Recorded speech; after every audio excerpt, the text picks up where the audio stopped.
Bom, o último bloco de perguntas, senhor. Senador Suplicy.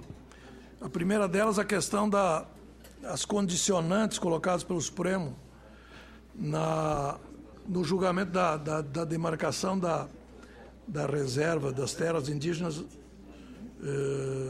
Raposo Serra do Sol.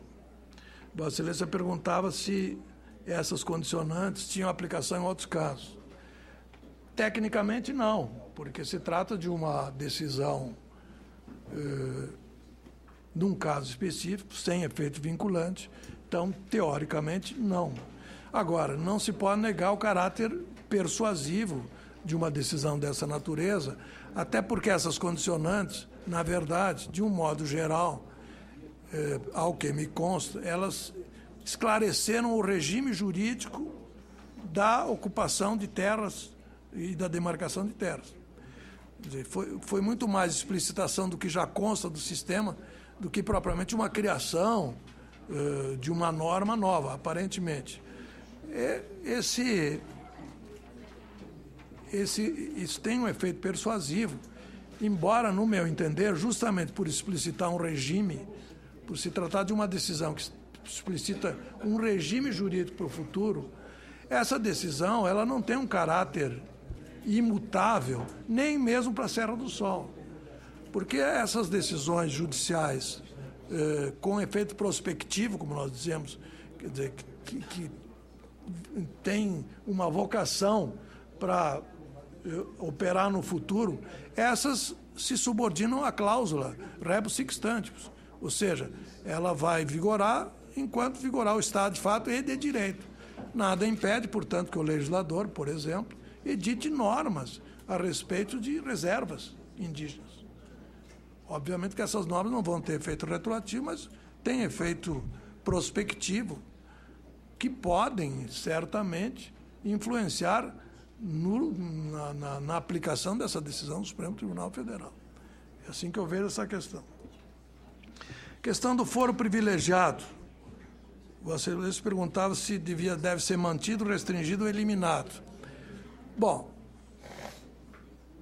o foro por prerrogativa de função, ele é da nossa tradição constitucional, ele vem desde a primeira carta, desde a Carta do Império, já se estabelecia lá para certas autoridades, inclusive parlamentares, o foro por prerrogativa, que na época do Império era o Senado Federal. E todas as constituições republicanas mantiveram isso. Ele tem uma dupla face, é uma questão de opção política. Eu já vi situações em que se pedia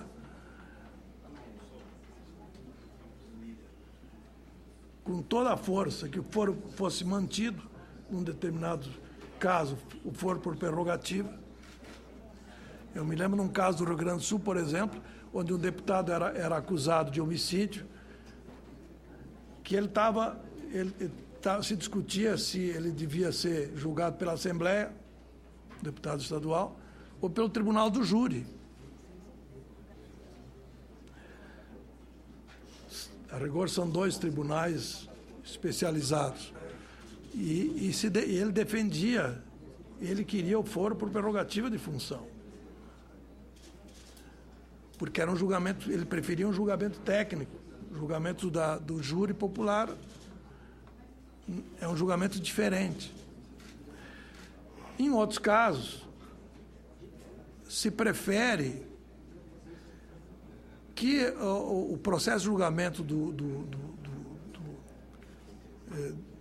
da autoridade se faça a partir do primeiro grau, porque de alguma forma vai chegar no Supremo Tribunal Federal, vai chegar no Tribunal de Justiça, depois de passar por todos os graus. Quer dizer, se assegura, em tese, meios de defesa mais exaurientes, mais exaustivos. São opções políticas. Vamos dizer, no meu entender, ainda a melhor definição de configurar o foro por prerrogativa é uma que o ministro Vitor Nunes Leal deu no Supremo Tribunal Federal, num julgamento de 1962. Ele diz assim: presume o legislador que os tribunais de maior categoria tenham mais isenção para julgar os ocupantes de determinadas funções públicas por sua capacidade de resistir, seja a eventual influência do próprio acusado, seja as influências que atuarem contra ele. Na verdade, nós temos que considerar isso. No julgamento de uma autoridade, um agente político, existem forças que atuam contra e existem forças que atuam a favor. Eu acho que isso explica o foro por prerrogativa. Talvez um tribunal de maior hierarquia tenha condição de resistir com mais imparcialidade, tanto uma quanto outra dessas duas correntes. De qualquer modo, eu acho que talvez hoje, na Constituição de 88, nós poderíamos, quem sabe, eliminar certas funções desse rol de funções com prerrogativa. Uma outra pergunta que Vossa Excelência fez é sobre a questão de como incorporar na cultura jurisdicional as questões de discriminação de gênero. Eu acho importante que Vossa Excelência tenha feito essa pergunta de associar a concretização de normas à mudança de cultura. Eu falei aqui ainda no início da minha exposição de hoje o que aconteceu com o sistema do stare decisis. Nós copiamos a Constituição americana, mas nós não importamos a cultura. E de modo que desde a implantação da República nós estamos lutando por normas legislativas mais variadas que estão se acentuando nos últimos tempos para implantar uma cultura que os americanos têm já implantada por força do seu sistema. Então, eu acho que isso faz parte É muito importante que o judiciário, como aplicador da lei, ele incorpore a cultura vamos dizer, dos valores que hoje são consagrados. Na questão da discriminação de gênero, como todas as discriminações, certamente o judiciário não pode ser o autor de políticas públicas, mas ele deve, sim, dar cumprimento às políticas estabelecidas. E acho que no Brasil nós estamos, em matéria de política antidiscriminatória, nós estamos avançando muito rapidamente. A questão das audiências públicas também foi uma pergunta que Vossa Excelência fez. As audiências públicas já são, vamos dizer assim, um sistema, uma providência mais ou menos corriqueira no âmbito do legislativo. Ela tem sido uma espécie de novidade no âmbito jurisdicional. Mas eu acho que se justificam, especialmente num momento histórico em que o judiciário edita normas, edita sentenças com caráter, com natureza expansiva, quer dizer, com efeitos vinculantes para outros casos. Tanto o legislador quanto o juiz atuam sobre o sistema normativo que se extrai da realidade social. O sistema normativo ele é produzido em função da convivência social e ele tem que ser aplicado com essa finalidade. O modo normal como o juiz se contata com a realidade onde ele vai aplicar a lei, nos casos individuais, é através dos advogados. Mais recentemente, nós estamos incrementando a figura do amicus curiae. E agora também, em certos casos, audiências públicas. Eu sou favorável a essa medida. É óbvio que não se pode implantar em todos os processos, até por uma questão de praticidade. Outra pergunta que Vossa Excelência fez é sobre a questão da flexibilização do direito de propriedade em função do direito à moradia. E Vossa Excelência lembrou alguns escritos que eu tenho a respeito do tema. Realmente, logo que depois do Código Civil eu escrevi algumas coisas, vamos dizendo, a respeito da valorização isso do que se chama na Constituição a função social da propriedade.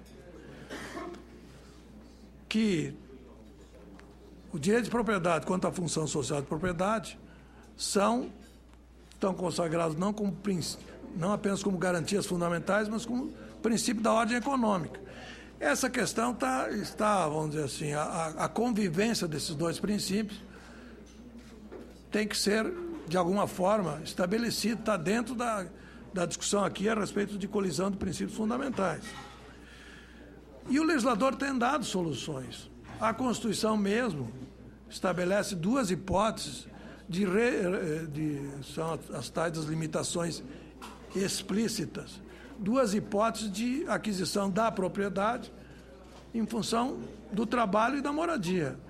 É o artigo 191, a respeito de imóveis rurais, que a Constituição diz: aquele que, não sendo proprietário de imóvel rural urbano, possua como seu por 5 anos ininterruptos, sem oposição, área de terra em zona rural não superior a 50 hectares, tornando-a produtiva por seu trabalho ou de sua família, tendo nela sua moradia, adquire a propriedade.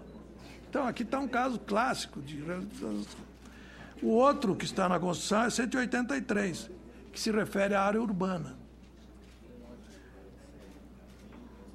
A área urbana até 250 metros quadrados, que será possuída por 5 anos ininterruptamente, sem oposição, utilizando para a moradia de sua família, adquire o domínio. Mesmo sistema.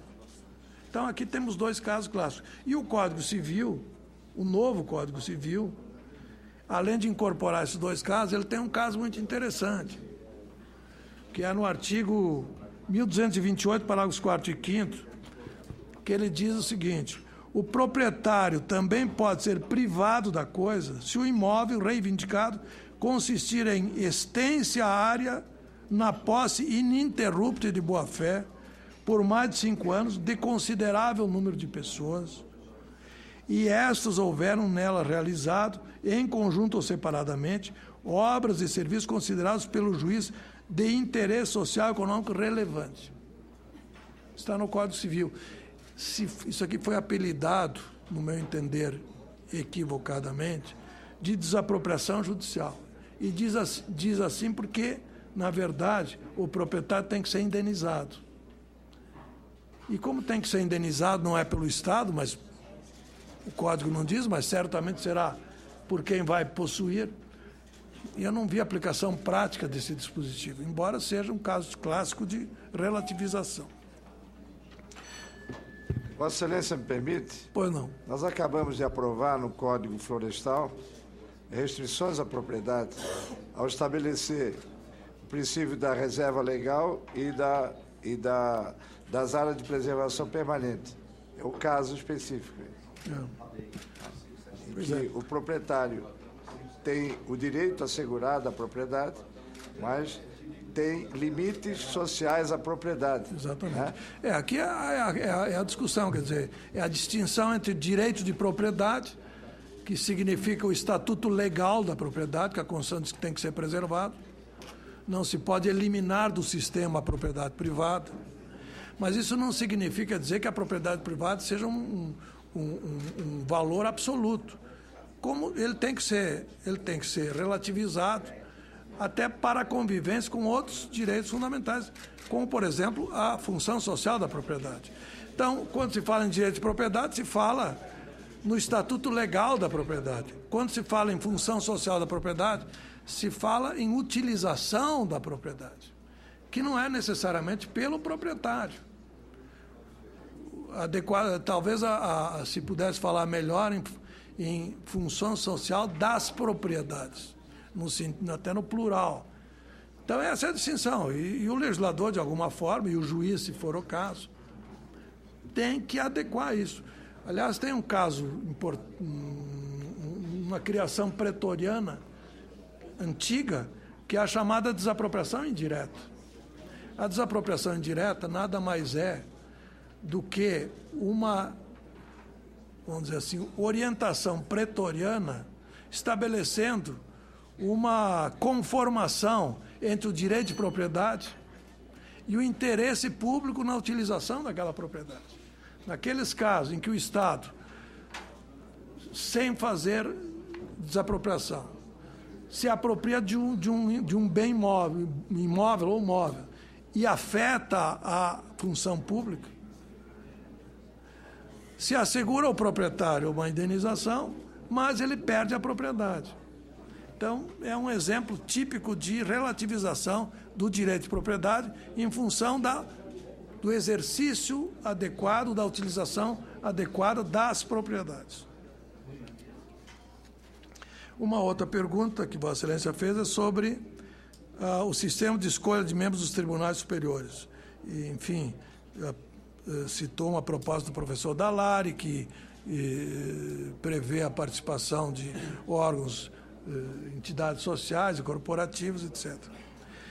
Bom, essa questão da escolha dos membros dos tribunais superiores é uma questão que está sempre em aberto e, vamos dizer assim, até hoje não se encontrou um sistema que fosse imune a qualquer crítica. Eu acho muito importante que as entidades sociais e corporativas participem, mas acho que essa participação não pode ser de modo tal, que tem um poder vinculante tal, que iniba a definição pelos órgãos próprios do Estado, pelos representantes do Estado, que são eleitos pelo povo, que afinal, vamos dizer assim, de alguma forma, por todas as formas, por todas as razões, representam uma visão mais ampla da sociedade. Eu acho que se deveria associar. E no nosso sistema se permite, não diretamente, mas pelo menos indiretamente, que as entidades sociais participem. Enfim, eu acho que o sistema, por mais criticável que possa ser, ele permite o sistema que nós temos, ele permite sim uma influência, ainda que indireta, de entidades importantes da sociedade. E a última pergunta é sobre a moderna ideia de justiça baseada no princípio em 3 princípios: o conjunto de liberdades básicas, tratamento diferenciado na proporção das diferenças e garantia de iguais oportunidades. E Vossa Excelência pediu que eu indicasse alguns exemplos de políticas públicas que instrumentalizam esses princípios.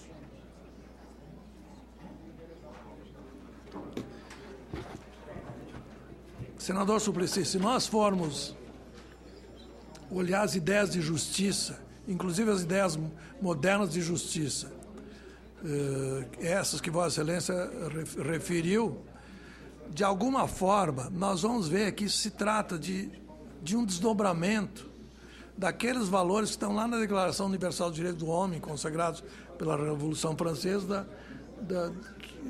dos princípios da liberdade, igualdade e fraternidade. De alguma forma, o sentido de justiça passa pela implementação desses três direitos fundamentais, vamos dizer assim. Nós sabemos que na história do direito, desde a Revolução Francesa, o que está havendo é justamente isso que os doutrinadores chamam de gerações de direito. Num primeiro momento, nós, na época do liberalismo, nós implementamos, institucionalizamos esses direitos de liberdade, os direitos chamados de primeira geração. Liberdade de expressão, liberdade de locomoção, liberdade de profissão, liberdade de reunião, liberdades civis de um modo geral. Num segundo momento, já no final do século XIX e início do século XX, se passou para a implementação dos direitos de segunda geração, os direitos de igualdade, que importam uma igualdade material, que exige uma igualdade material, que supõe prestações do Estado. Isso que Vossa Excelência aqui lembrou muito bem, que é uma diferenciação para favorecer os mais necessitados. Os direitos de segunda geração, de alguma forma, são esses. mas eles dependem de prestações positivas do Estado. Ao contrário dos direitos de primeira geração, os direitos de liberdade de um modo geral,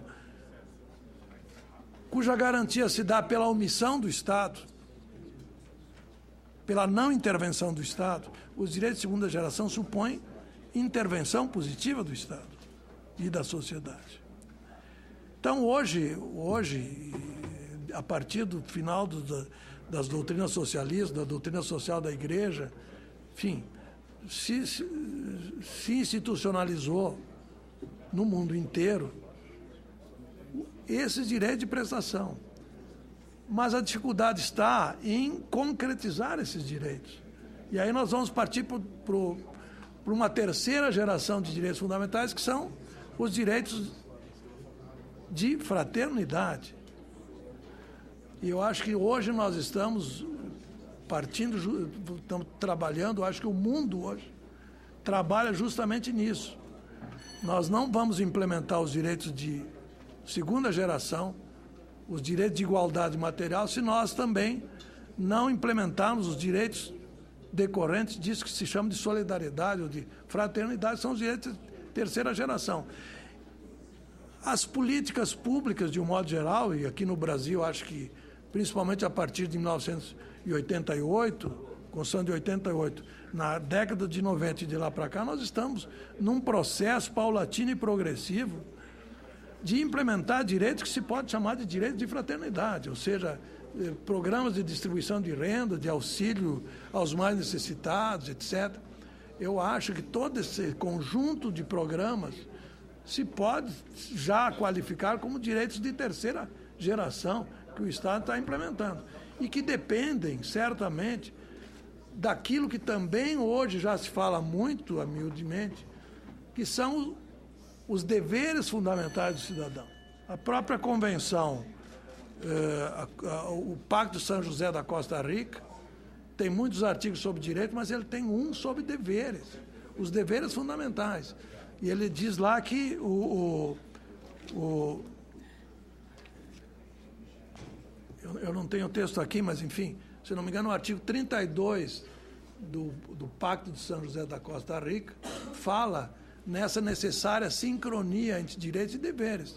Se existem direitos fundamentais, se alguém pode exigir prestações, alguém haverá de cumprir essas prestações. E são deveres fundamentais. Esses deveres não são só do Estado, mas são dos indivíduos que podem prestar, são das comunidades. Então, eu acho que esse é um ideal de justiça que se complementa com essa configuração tríplice. Acho que respondi a... Muito obrigado, senhor.